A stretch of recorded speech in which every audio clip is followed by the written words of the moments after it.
And now we are joined by the One Love Party candidate for Mayor of London, Ankit Love. Ankit, thank you very much for joining us in the studio. How are you?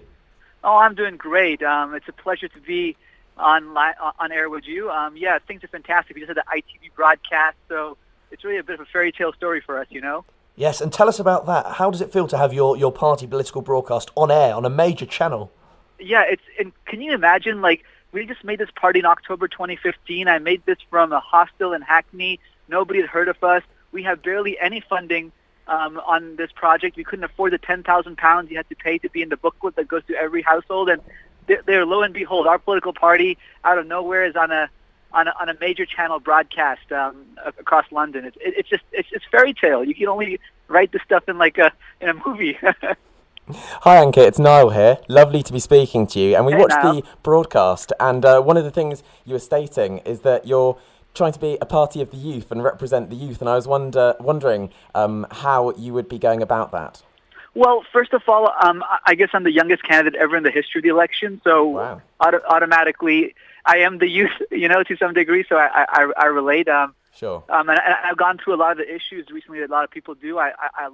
I couldn't pay my rent, so I lost my home. I was in a youth hostel, trying to figure out how to get myself together. I eventually got a great job at a friend of mine who had a magazine, but I left to come and do this process. So when I finish this election, I'll also be trying to look for employment again, because I'm now £10,000 in debt, so I have Sure. some student loans and stuff to pay off.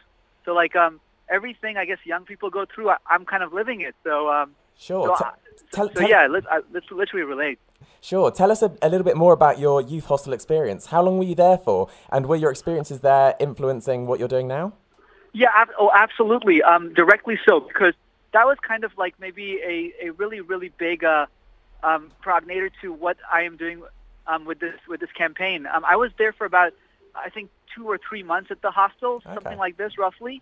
And what happened there was I met a lot of people with a lot of ideas from all over the UK and Sure. all over the world. I met philosophy students from Haythorpe, and at the end I ended up forming the party with a Cambridge University graduate after we talked all night, because we were here. We haven't got much else to do, but we talked about, colonizing Mars and the new technology, and, people like Elon Musk and his pioneering of electric car vehicles and stuff like this. So Sure. this led to the campaign of trying to get an alternative for fossil combustion vehicles. And then I had the social housing idea where, I want the GLA to build social housing and not just leave it up to the private sector. And it's one of the layouts for the buildings I'm basing on the hostel, because while you'd live in your hostel dorm of 16 people to a dorm, there was a big communal area with a big kitchen and a lounge to hang out. So Yeah. we'd all hang out there. So it was so much more social. Before I was living by myself, and actually I made more I had more social activity. It felt more fulfilling. So idea I'd like to champion for housing would be to have pods. So you could make them ultra cheap, even I don't know, £50 a week or something as in calculations, or £40 a week in these social skyscrapers I want to build. But there'll be large communal areas. You can do the cooking together, and so young people who kind of move to the city or they just leave home, they won't feel so lonely in the city as well. So that's something that's directly influenced an idea I have for social living. Very interesting. You touched then on a couple of domestic policies, specific policies rather, and I was wondering, so Yeah. one of your sort of flagship policies that we've seen on the broadcast and on your website was that you want to build 1 million new homes, Absolutely. which is quite radical if you compare it to the other parties. Yes. How are you going to do this, and why do you think it's so vastly different from a lot of what the so-called major parties are promising? Well, it's absolutely different because I'm going to build social homes. I'm not leaving it to the private sector to do it. The GLA, my idea is the GLA will make its own limited company, its own development corporation, and this will then, I want to use a lot of the land that TfL owns. TfL owns 5,700 acres of land, and a lot of that is also arches and rail, but a lot of that is also land that you can build on. There's brownfield land in there, and I'm building high. So my vision is to start taking the new technology in modular construction. Now, I'm not talking about the 80s, really not high quality construction stuff, but the new stuff is cutting edge. You can put up a 57-story building. That's about the height of Canary Wharf. In 19 days, they've done that. And these buildings are better insulated. Is this your flat pack idea of buildings? Yes. I was reading Yes, about this. Yes, okay. That's what it is. So this has been pulled off. This happens already. This is not a potential. This is available.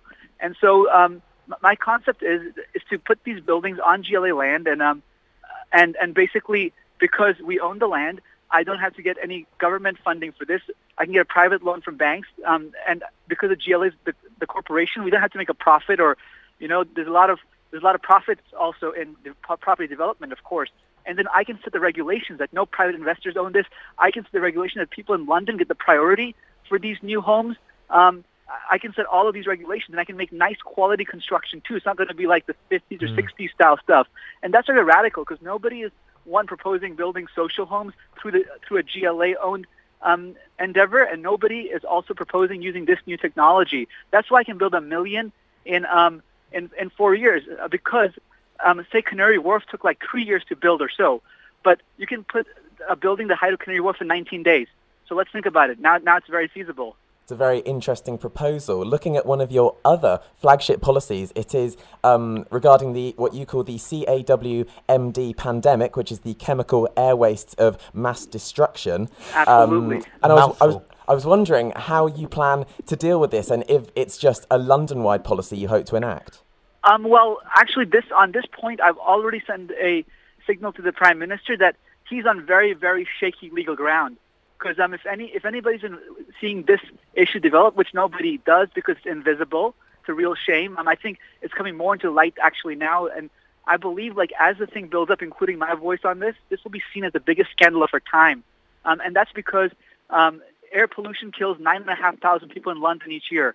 As a state, our job is to assess the greatest threats first. We have to prioritize. A lot of issues, but if we fail in taking care of the biggest threat, it's a real shame. Air pollution is unique because you can't smell it, you can't breathe it. And I'm not talking about environmental stuff like CO2 or methane. That's also really crucial. I'm talking about stuff like nitrogen oxide, PM2.5s, PM10s. People have not even heard of this stuff, but this stuff kills people. And children who live near very polluted streets, they can get autism, and by the studies, even schizophrenia. I mean, I didn't even believe this when I started reading this, but when it hit me what this means, I just realized that in April 2015, Supreme Court judges told government ministers to take immediate action on the issue, but they didn't. And we have a law. This is British law. And you know what? By my view, British law is being broken. We have the Civil Contingencies Act of 2004, in which it is written, if the air is polluted by chemicals leading to loss of life or ill health, a minister of the Crown must be appointed to create emergency legislation to end the issue. That's British law. So why are we not following our own law when more people are dying in this country than World War II? We had 67,200 civilian casualties in World War II. We have more people dying from air pollution today. Something that is British law is that cannabis is illegal in Britain. Yes. And obviously you have pledged that you'll legalise it, and also the Cannabis is Safer Than Alcohol Party, of course, yes, Lee Harris, have promised it. Firstly, what do you think the differences are between your party and his party? And secondly, why do you want to legalise, I believe, cannabis? Well, for me, this issue is a major problem because a lot of the legislation that was made on this was made on a lot of prejudice. There's a lot of there was a time in the 30s when, in the U.S. they were carrying headlines that black guys were getting white girls high, or black men were smoking cannabis and being violent, and most of the congressmen were white. They're all white, and they kind of voted on this despite the only scientist invited to give testimony. He said there was no evidence in scientific journals reflecting these newspaper headlines. So I think when I found the root of the law, it really troubled me. And then anything that's been put out there is we have to kind of question it, because where did you hear that it should be illegal from your parents or their parents, and where did they get it from that point in the 1930s? So that's a really worrying scenario, to begin with. And then secondly, what I don't like is that children can get this substance easily. I just talked to a woman. She said her 14-year-old was using cannabis.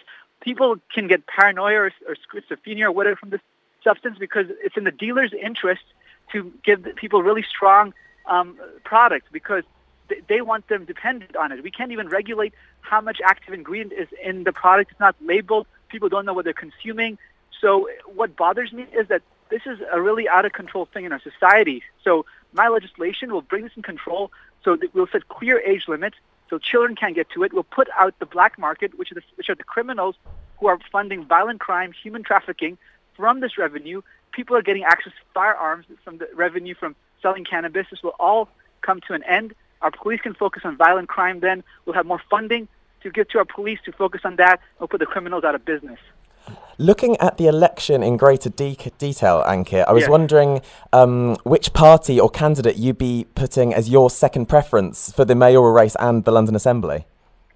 Well, I do like the Green Party because, I believe they're forward-thinking in the way their ideas for legislation for society. So I like them, and of course Lee Harris as well.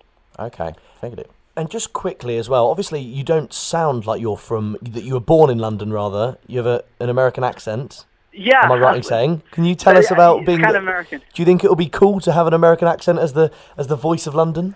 Well, I got this accent in this country. I went to a school here in this country there's a school called the American Community School, ACS.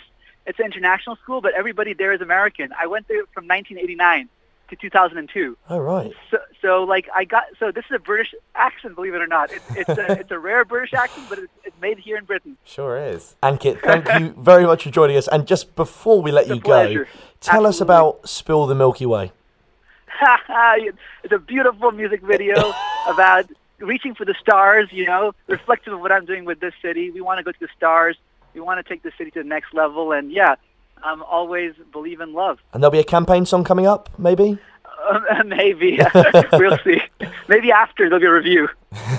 I can't get Spill the Milky Way out of my head at the minute, Ankit. Wonderful. Well, I like to hear that too. Thank you. Well, thank you very, very much for joining us. Hi, my name is Ankit Love, leader of the One Love Party, Mayor of London candidate, and you're listening to Raw. Thank you very much for joining us, Ankit. We really appreciate you giving up your time. It's a pleasure, gentlemen. At the end of the day, we can only get our voice out there in this way. 6 million people. It's hard to walk all over the city.